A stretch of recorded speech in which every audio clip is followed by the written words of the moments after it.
کرام سے اس کے لیے ہمیں کیا رہنمائی ملتی ہے، تراویح کی حیثیت اور نوعیت کیا ہے، اور تراویح کی کتنی رکعت ہے، اس بات کو کھولنے اور سمجھنے کی ضرورت ہے۔ یہاں جو اختلاف ہے وہ 20 رکعت اور 8 رکعت کا ہے۔ بعض لوگ اپنی مساجد میں 8 رکعت کی جماعت کرواتے ہیں، اور بعض ساتھی جہاں 20 رکعت کی جماعت ہوتی ہے وہاں پہ 8 رکعت پڑھ کے چلے جاتے ہیں۔ تو لازمی بات ہے جو ساتھی 8 رکعت کو ہی تراویح سمجھتے ہیں وہ 8 پڑھ کے چلے جاتے ہیں، مگر اس میں ایک اہم مسئلہ یہ یاد رکھنا چاہیے کہ تراویح کی نماز الگ مستقل سنت ہے، اور قرآن کریم کا تراویح کی نماز میں پڑھنا یا سننا یہ الگ مستقل سنت ہے۔ تو جو ساتھی ایسی مساجد میں جہاں 20 رکعت تراویح میں قرآن کریم پڑھا اور سنایا جاتا ہے وہاں 8 رکعت پڑھ کے چلے جاتے ہیں، تو ان کی تراویح تو ادھوری رہ جاتی ہے، مگر قرآن کریم بھی ان کا ادھورا رہ جاتا ہے، گویا کہ وہ دونوں سنتوں کو پورا نہیں کر پاتے۔ اب ہم اس کو قرآن و سنت کی روشنی میں سمجھنے کی کوشش کرتے ہیں۔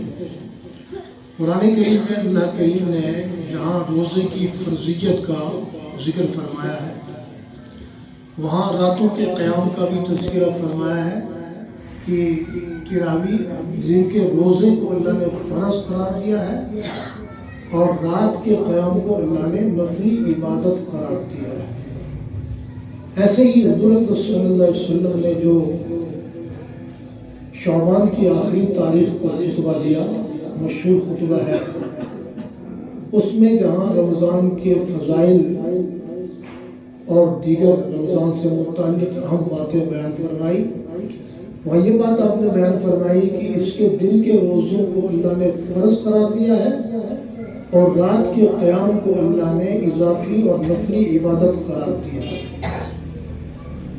اس سے پتہ چلا کہ جیسے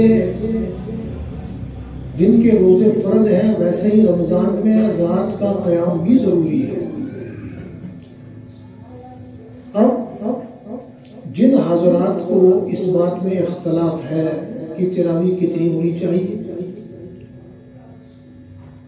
اس میں 2 نظریات ہیں، ایک 8 کا ہے اور ایک 20 کا ہے۔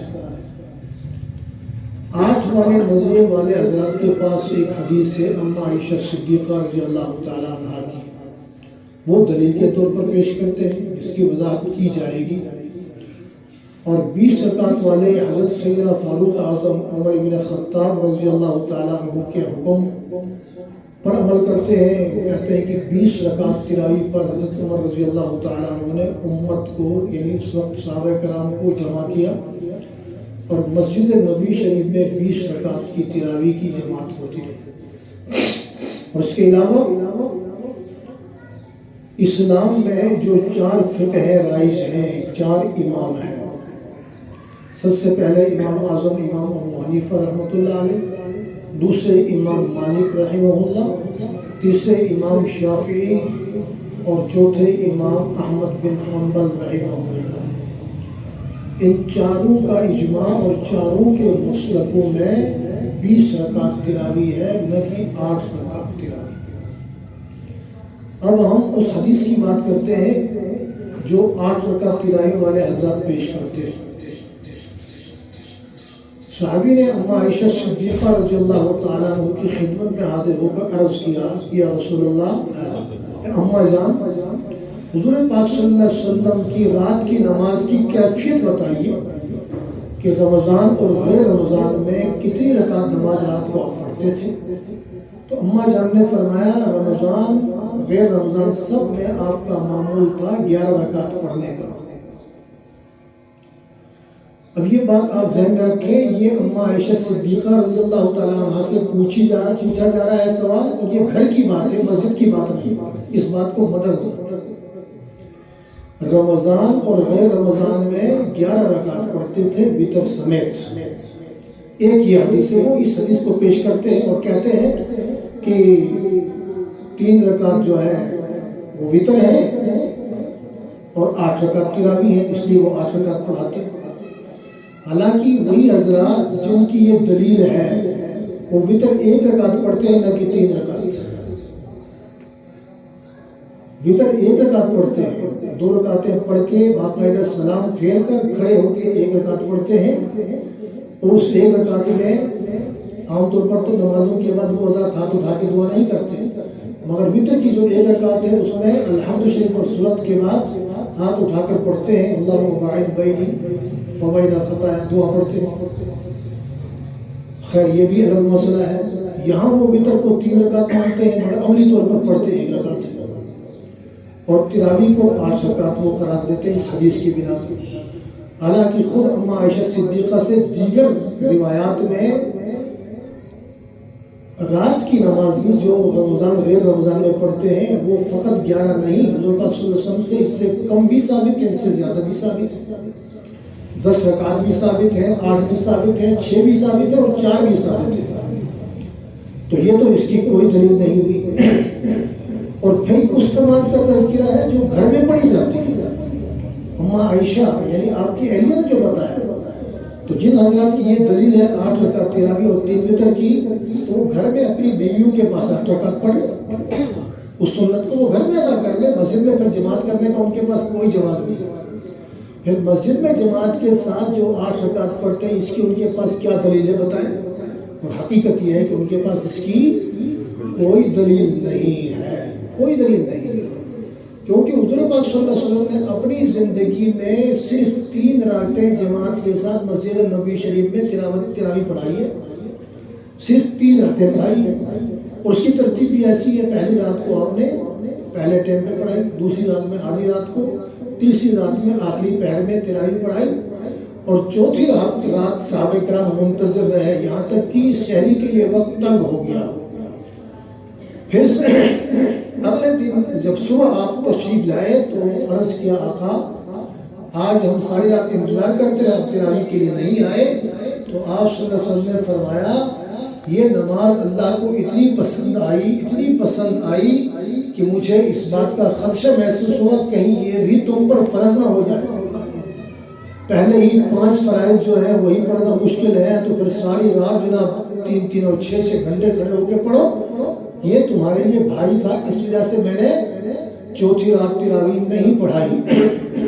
تو اب حضور پاک صلی اللہ علیہ وسلم سے تو تراویح مسجد نبوی شریف میں باجماعت 3 راتیں پڑھنا ثابت ہے.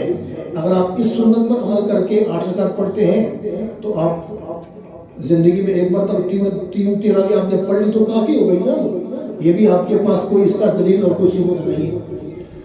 پھر اس بات کا بھی اس حدیث میں تذکرہ نہیں آپ نے کتنی رکعتیں تراویح پڑھائی تھی، جو 3 راتیں پڑھائی تھی وہ بھی کتنی پڑھائی تھی، کوئی ثبوت نہیں ہے. اب صحابہ کرام جو ہے وہ انفرادی طور پر رمضان میں تراویح پڑھتے تھے تاکہ حضور صلی اللہ علیہ وسلم کا مبارک دور چلا گیا. حضرت سیدنا صدیق اکبر کا دور آیا، اس میں بھی اسی ترتیب سے عمل چلتا رہا. پھر فاروق اعظم رضی اللہ تعالیٰ کا دور آیا، آپ مسجد نبوی شریف میں رات کے ٹائم پہ تشریف لائے تو آپ نے دیکھا صحابہ کرام مختلف گروہوں کی شکل میں 5-10 ادھر ہیں، 5-7 ادھر ہیں، 8-10 ادھر ہیں، اپنی اپنی جماعتیں کروا رہے ہیں اور تراویح پڑھوا رہے ہیں. تو سیدنا فاروق اعظم رضی اللہ تعالیٰ عنہ نے 2 اس وقت کے بڑے مشہور چیدہ قرہ حضرت زید بن ثابت رضی اللہ تعالیٰ عنہ اور ایک اور صحابی کو حکم دیا کہ ایسا کرو تم لوگ ان سب کو اکٹھا کر کے ایک ہی جماعت کے ساتھ 20 رکعت تراویح پڑھاؤ.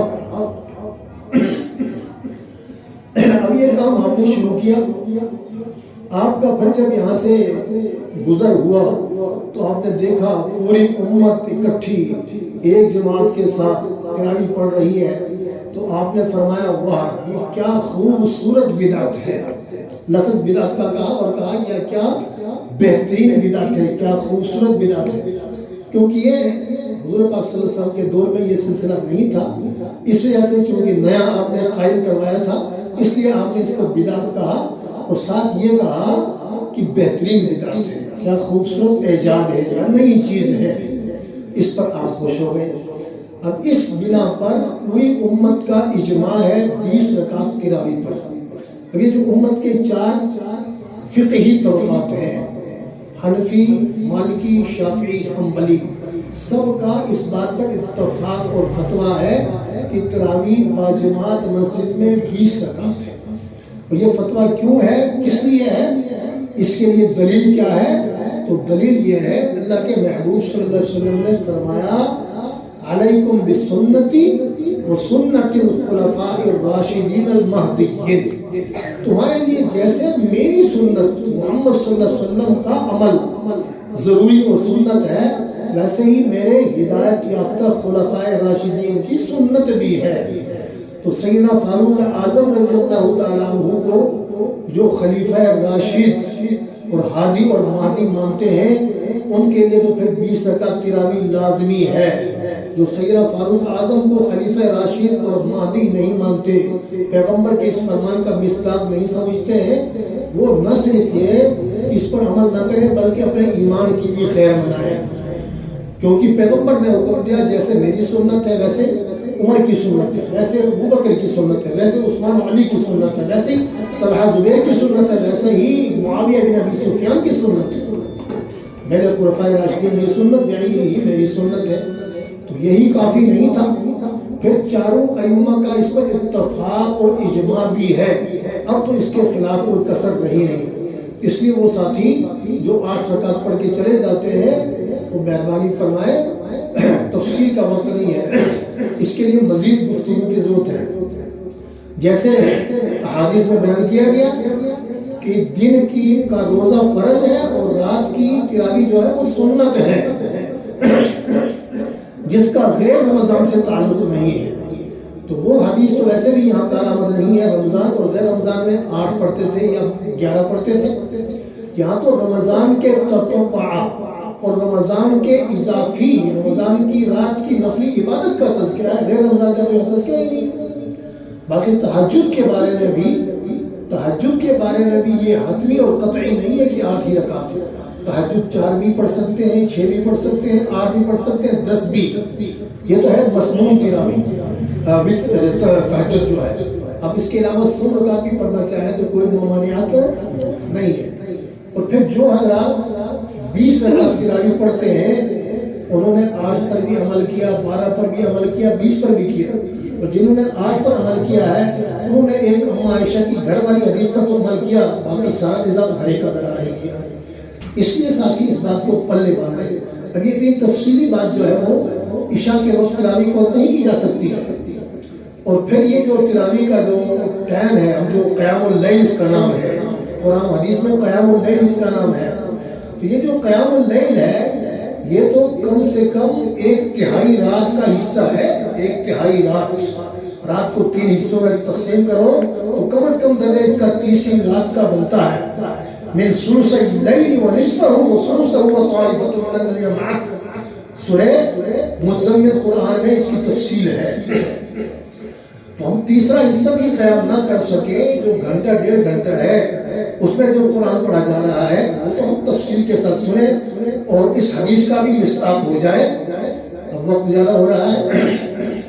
اللہ کے محبوب صلی اللہ علیہ وسلم نے فرمایا من صام رمضان، جس نے رمضان کے روزے رکھے ایمانا و احتسابا، کامل ایمان اور اعتدال کے ساتھ، اچھی ترتیب کے ساتھ، غفر لہ ما تقدم من ذنبہ، اللہ اس کے سارے گناہوں کو معاف فرما دیتا ہے۔ ومن قام رمضان، اور جو رمضان کی رات کو قیام کرتا ہے، ومن قام رمضان ایمانا و احتسابا غفر لہ ما تقدم من ذنبہ، جو رات کو قیام کرتا ہے، قیام اللیل کرتا ہے، اس کے بھی تمام گناہ اللہ معاف کر دے گا۔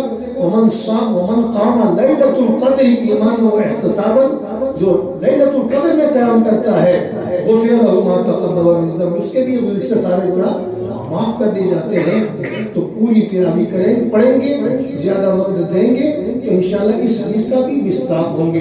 لہٰذا اس گفتگو سے ثابت ہوا امت کا اجماع بھی اسی پر ہے۔